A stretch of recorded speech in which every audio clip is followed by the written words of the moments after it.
Magandang araw sa inyong lahat.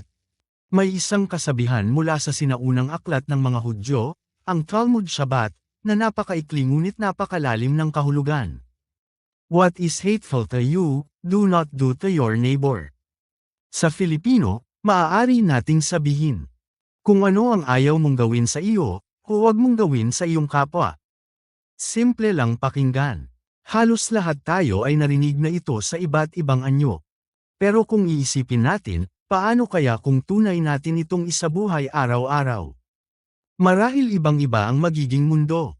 Noong bata pa tayo, madalas itong ituro ng ating mga magulang. Huwag mong saktan ang kapatid mo. Huwag kang manloko. Huwag kang mangasar. Pero habang tumatanda tayo, tila mas nagiging komplikado ang buhay.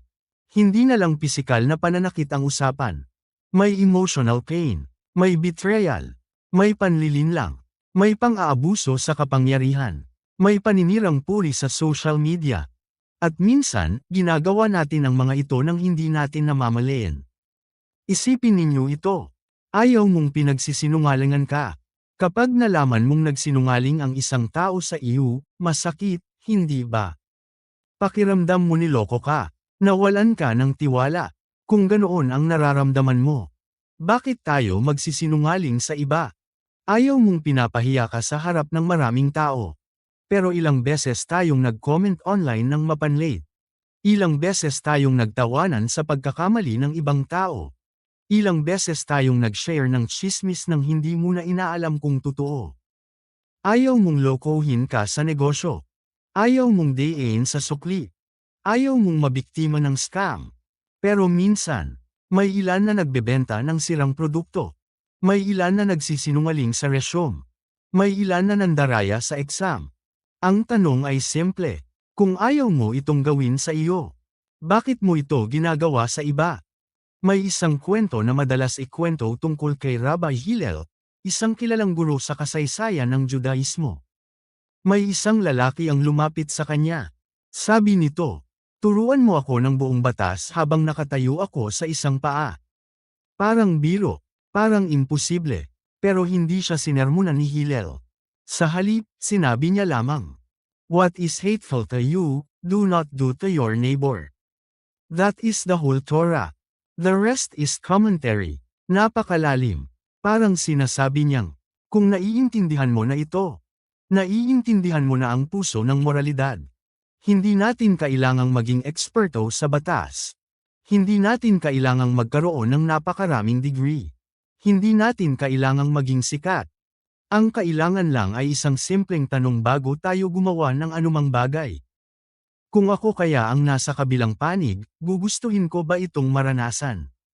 Kung ang sagot ay, hindi. Huwag mo ring gawin. Isipin natin ang pamilya. Ayaw mong sigawan ka. Ayaw mong maliitin ka. Ayaw mong baliwalain ang nararamdaman mo. Kaya bakit natin minsan ginagawa iyon sa ating asawa? Sa ating anak? Sa ating mga magulang? Minsan hindi malaking kasalanan ang sumisira sa relasyon. Kundi paulit-ulit na maliliit na sugat. Mga salitang hindi pinag-isipan. Mga kilos na walang konsiderasyon. Sa trabaho naman, ayaw mong maagawan ng credit. Ayaw mong sir-on ka para lang umangat ang iba. Ayaw mong may naninira sa iyong reputasyon. Pero minsan, may mga taong ginagawa mismo iyon. At kapag sila naman ang nabiktima, sila rin ang unang nagrereklamo.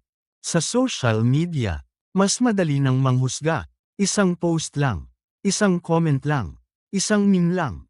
Pero sa kabilang screen, may totoong tao, may damdamin, may pamilya, may pinagdadaanan. Hindi natin alam kung ang biro natin ay maaaring maging dahilan ng pag-iyak ng isang tao. Hindi natin alam kung ang pangungutya natin ang huling patak sa kanyang pinapasan. Ang nakakatuwa rito ay hindi lamang ang Talmud ang nagtuturo nito. Makikita rin natin ang kaparehong prinsipyo sa iba't ibang relihiyon at pilosopiya. Tinatawag itong Golden Rule. Sa Kristyanismo, do unto others as you would have them do unto you. Sa Confucianism, do not impose on others what you do not wish for yourself.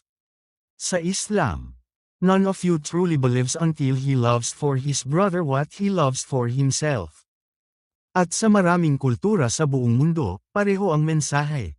Ibig sabihin, may mga katotohanang lampas sa relihiyon. Mga prinsipyong kinikilala ng sangkatauhan. Pero may isa pang mas malalim na tanong. Bakit nga ba nahihirapan tayong sundin ito? Siguro dahil kapag tayo ang nasasaktan, malinaw nating nakikita ang mali. Pero kapag tayo ang gumagawa, marami tayong dahilan. Napuno lang ako. Ganito talaga ang negosyo. Lahat naman ginagawa ito. Wala naman sigurong masasaktan. Unti-unti, nawawala ang ating konsensya. Imagine mo ang isang mundo kung saan lahat ay susunod sa simpleng prinsipyong ito. Walang scam, walang corruption, walang bullying, walang panloloko, walang fake news na sinadyang ikalat, walang pang-aabuso, hindi dahil may mahigpit na batas, kundi dahil may malasakit. At dito natin makikita ang tunay na sukatan ng karakter. Hindi kung paano tayo makitungo sa taong mahal natin, kundi kung paano tayo makitungo sa estranghero, sa waiter, sa janitor, sa delivery rider, sa guard, sa driver, sa taong walang maibabalik sa atin. Doon lumalabas ang tunay nating pagkatao. Bago tayo magtapos, gusto kong iwan sa inyo ang ilang tanong. Kapag nagsasalita ka, ang gusto mo bang marinig ang sarili mong mga salita kung ikaw ang kausap? Kapag nagko-comment ka online, matutuwa ka ba kung iyon ang mababasa ng anak mo tungkol sa iyo? Kapag may ginagawa kang desisyon, masasabi mo bang magiging masaya ka kung sa iyo rin ito gawin?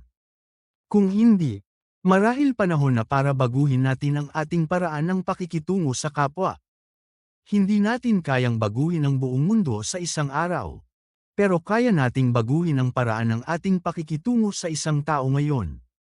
Isang ngiti, isang tapat na salita, isang pagpapatawad, isang pag-iwas sa panlilinlang, isang desisyong huwag gumanti ng masama.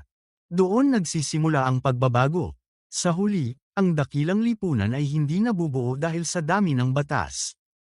Nabubuo ito dahil sa dami ng taong marunong magtanong sa sarili. Kung ako kaya ang nasa kanyang kalagayan, gugustuhin ko bang gawin ito sa akin? Kung bawat isa sa atin ay mamumuhay ayon sa simpleng prinsipyong ito, baka hindi man agad maging perpekto ang mundo, ngunit tiyak na magiging mas makatao, mas mapayapa, at mas puno ng paggalang ang ating mga tahanan, mga komunidad, at ang ating lipunan.